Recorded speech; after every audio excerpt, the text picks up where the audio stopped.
Mesdames et messieurs les élus, mesdames et messieurs les représentants des autorités civiles et militaires, je salue la présence du piquet d'honneur du 503e régiment du train de Nîmes-Garon avec lequel Beaucaire est désormais jumelé, messieurs les porte-drapeaux, mesdames et messieurs les résistants anciens combattants, chers amis beaucairoises et beaucairois, mesdames, messieurs.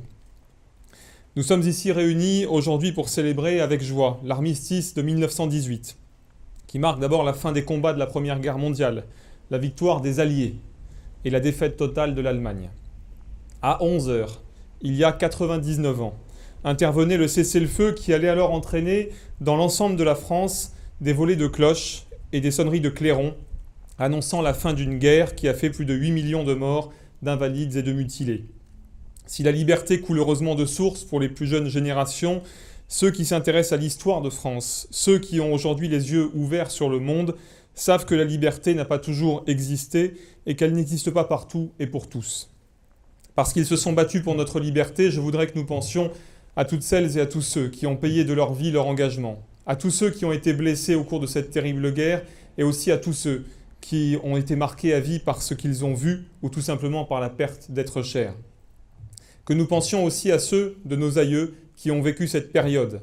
J'aimerais que les jeunes fassent des recherches sur eux et n'oublient pas ce qui s'est passé, car ces commémorations sont importantes pour honorer notre passé, pour la mémoire collective d'abord, et parce qu'elles doivent être des journées de réflexion personnelle et collective sur le présent et sur l'avenir que nous voulons et que nous construisons tous ensemble au quotidien. Ce passé et les souvenirs qu'il évoque ne doivent jamais s'éteindre, et pour cause. Tous ces hommes courageux, épris d'idéal, combattants de la liberté, ont offert leur vie pour que d'autres destins se prolongent. Nous leur devons cette liberté, mais aussi reconnaissance et admiration éternelle. Ils ont, par le sacrifice suprême de leur vie, démontré que pour eux, la France, ça voulait dire quelque chose, et le bien commun, cela avait un sens. Nous pensons aussi, bien sûr, aux Alliés. Ils ont fait preuve de courage et d'abnégation. À une époque, aujourd'hui, où l'individualisme gagne beaucoup de terrain, pensons à ceux qui se sont sacrifiés pour la France, pour nous et pour le bien commun. Derrière ces noms qui sont derrière moi, il y a des vies, il y a des individus pour qui la famille, l'intérêt général, la France, la patrie, la solidarité nationale ont eu un sens qui a dépassé leur existence. Cela, nous ne devons jamais l'oublier et remercier par la pensée ceux qui ont su se battre et résister pour nous offrir la paix. Humbles et très modestes face à tout cela, nous avons après eux ce devoir de perpétuer l'amour de la France, notre patrie, son identité, ses racines, ses valeurs, nos valeurs éternelles, et de nous battre pour qu'elles soient respectées, ici. Ne jamais transiger face à ceux qui les menacent et toujours nous lever. C'est pourquoi penser à cet armistice aujourd'hui, je le disais, ne doit pas nous empêcher de penser au présent et à l'avenir. Nous en avons même le devoir. La paix, la liberté, hélas, aujourd'hui, ne sont pas une réalité pour beaucoup de citoyens dans le monde. Dans de nombreux pays, en effet, les femmes sont considérées comme des objets ne disposant pas de leur corps, et ces pratiques, hélas, s'importent et se propagent aujourd'hui dans notre pays.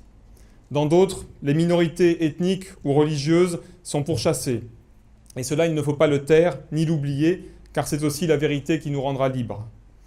Dans notre pays même, cette liberté, cette paix sont fragiles. N'oublions pas que des attentats ont eu lieu sur le sol français très récemment, ces derniers mois et ces dernières semaines. Cette semaine encore, parce que des journalistes ont osé simplement caricaturer le prophète Mahomet, ils ont été menacés de mort. Certaines personnes qui ont la carte d'identité française trouvent même des excuses et trouvent normal qu'ils soient menacés de mort pour cela. Pourtant, la liberté d'expression est et a toujours été une valeur fondamentale dans un pays libre et particulièrement en France. Aujourd'hui encore, dans de nombreux endroits de France, tout ce qui représente l'autorité étatique ou morale est par ailleurs attaqué. Militaires, policiers, pompiers, médecins, surveillants pénitentiaires, enseignants sont dans de nombreux endroits pris pour cible impunément aujourd'hui. On l'a encore vu ces derniers jours à Nîmes avec des CRS, des pompiers attaqués au cocktail Molotov. Ils manifestent ces jours-ci dans tout le département. Notre devoir est d'être à leur côté, par solidarité, pour l'intérêt général, pour défendre nos valeurs. Même à Beaucaire, nos policiers municipaux sont régulièrement menacés parce qu'ils incarnent l'autorité. Nous devons aussi les soutenir et être à leur côté. Tout cela est hélas permis par une justice laxiste. Il faut d'urgence réinverser ces valeurs et faire en sorte que les bons se rassurent et que les méchants tremblent. Ce n'est pas le Saint-Esprit qui le fera, c'est nous, collectivement. Et le plus tôt sera le mieux. Nos gouvernants doivent cesser d'acheter la paix sociale, ils doivent imposer et rétablir l'ordre. Et nous devons le lui rappeler bruyamment en n'acceptant aucune atteinte à nos libertés. La France est également actuellement engagée dans des conflits à l'international choisis par les gouvernements successifs. Régulièrement, nos soldats sont tués en opérations extérieures. Chaque mois, l'islamisme gagne du terrain et revendique régulièrement des morts. En France, l'islamisme recrute aussi avec une grande efficacité, notamment via Internet, mais pas seulement. De nombreux jeunes Français deviennent ainsi des djihadistes, véritables bombes à retardement dans notre propre pays. De nombreuses mosquées salafistes existent sur notre sol et la fin de l'état d'urgence décidé par le gouvernement a permis leur réouverture, comme si elle n'était plus aujourd'hui une menace. Rappelons qu'il y aurait actuellement plusieurs milliers de ressortissants français au sein des troupes de Daesh et il y a beaucoup de jeunes de 16 ans ou 17 ans qui rejoignent le mouvement. D'autres refusent de respecter les minutes de silence pour nos compatriotes pourtant morts sur le sol français dans des attentats ou pour nos soldats. Cela doit nous alerter. C'est ça aussi notre défi d'aujourd'hui. Et c'est maintenant à nous de nous lever contre les atteintes aux valeurs de notre pays que sont les prières de rue, de nous lever contre les atteintes à nos libertés, qu'il s'agisse des libertés des femmes, des libertés des personnes âgées qui, dans certains quartiers de France, n'osent plus sortir, des libertés des minorités menacées, ou j'en parlais tout à l'heure de la liberté d'expression menacée par ces intégristes islamistes, ces milliers de fichiers S sur notre sol que nous devons déceler, traquer, et que l'État et la justice doivent mettre hors d'état de nuire. Le combat pour la paix mené il y a 99 ans est encore aujourd'hui un combat d'actualité pour nos soldats, auxquels je voudrais, pour terminer, rendre hommage. Sur notre sol aussi, chaque petit signal doit nous alerter, car une guerre est quelque chose qui arrive souvent rapidement et les attentats et les revendications communautaristes permanentes sont des indicateurs graves contre lesquels nous devons nous élever et pousser l'État à agir maintenant, avant qu'il ne soit trop tard.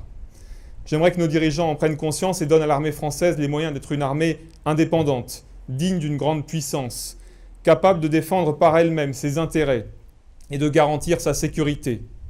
Que nous revenions à un effort de défense suffisant et nécessaire pour assurer la pérennité des programmes, que nous assurions la modernisation des matériels et le maintien des effectifs, que nous assurions aussi en priorité la protection du territoire national et la sécurité des Français. Les forces assurant le contrôle de nos espaces maritimes et aériens et celles assurant la sécurité intérieure doivent bénéficier de moyens en hommes et en équipement à la hauteur de leur rôle. Mieux organiser une garde nationale de réservistes hommes et femmes sur l'ensemble du territoire, outre-mer compris, et mobilisables à bref délai. En attendant et pour finir, je voudrais à nouveau en votre nom rendre hommage à nos combattants d'hier, mais aussi à nos soldats d'aujourd'hui. Et en particulier, pour ceux d'hier, aux Beaucairois héroïques, qui doivent rester pour chacun de nous un modèle, un exemple et surtout une source d'inspiration. À ceux qui se sont battus sous et pour notre drapeau, pour la grandeur de la France, pour leur patrie, quand d'autres aujourd'hui, pourtant français, arborent et sortent avec fierté à la moindre occasion des drapeaux de pays tiers. Ne soyons pas dans l'individualisme, ouvrons les yeux et ne perdons pas de vue l'essentiel. À nos morts. Je vous remercie.